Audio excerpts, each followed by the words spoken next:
Praise the Lord. യോശുവ എന്ന പേരിൻ്റെ അർത്ഥം യഹോവ രക്ഷകനാകുന്നു എന്നാണ്. എഫ്രൈം ഗോത്രത്തിൻ്റെ തലവനായ എലീഷാമായുടെ കൊച്ചുമകനാണ് യോശുവ. 1 ദിനവൃത്താന്തം 7:27 സംഖ്യാപുസ്തകം 1:10 യോശുവയുടെ അപ്പൻ നൂൻ ആണെന്ന് കാണാം. സംഖ്യാപുസ്തകം 13:8 യോശുവയുടെ ആദ്യത്തെ പേര് ഹോശയ എന്ന് കാണാം. ഹോശയ എന്ന പേരിൻ്റെ അർത്ഥം രക്ഷ എന്നാണ്. 1 ദിനവൃത്താന്തം 7:27 പ്രകാരം ആദ്യത്തെ പേര് യഹോശുവ എന്നാണ്. അത് ഹോശയ എന്ന് ചുരുക്കി.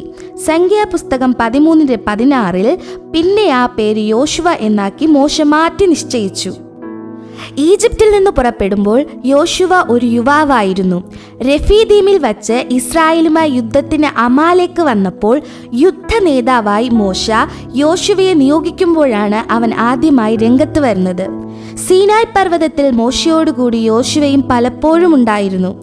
മോശ പാളയത്തിലേക്ക് മടങ്ങിയപ്പോൾ കൂടാരം വിട്ടു പിരിയാതിരുന്ന സ്വഭാവമായിരുന്നു യോശുവയുടേത്. ഒറ്റുനോക്കുവാൻ പോയവരിൽ 2 പേർ മാത്രം അത് ജയിക്കുവാൻ കഴിയും എന്ന് പറഞ്ഞതിൽ യോശുവയും പെടുന്നു. അതുകൊണ്ട് അവരിൽ യോശുവയും കാലേബും മാത്രം കനാനിൽ പ്രവേശിച്ചു. യോശുവയെ മോശ ജനത്തിന്റെ നായകനാക്കി. മോശയുടെ മരണശേഷം 85 വയസ്സുള്ള യോശുവ നേതൃത്വം ഏറ്റെടുത്തു. അവൻ ജനത്തെ യോർദാൻ കടത്തി. മോശയിലൂടെ ദൈവം അത്ഭുതങ്ങൾ പ്രവർത്തിച്ചതുപോലെ യോശുവ മുഖാന്തരവും പ്രവർത്തിച്ചു. യോശുവ 3-ാം അധ്യായം 7 മുതൽ 17 വരെയുള്ള യോർദാൻ നദി വറ്റിക്കുന്നതും 6-ാം അധ്യായത്തിലെ എരിഹോ മതിൽ തകർക്കുന്നതും 10:12 സൂര്യനെയും ചന്ദ്രനെയും ഒരു ദിവസത്തേക്ക് നിശ്ചലമാക്കുന്നതും യോശുവ മുഖാന്തരമുള്ള അത്ഭുതങ്ങളാണ്. യോശുവ 6 വർഷം കൊണ്ട് 31 രാജാക്കന്മാരെ കീഴടക്കി ദേശത്തിന് സ്വസ്ഥത വരുത്തി.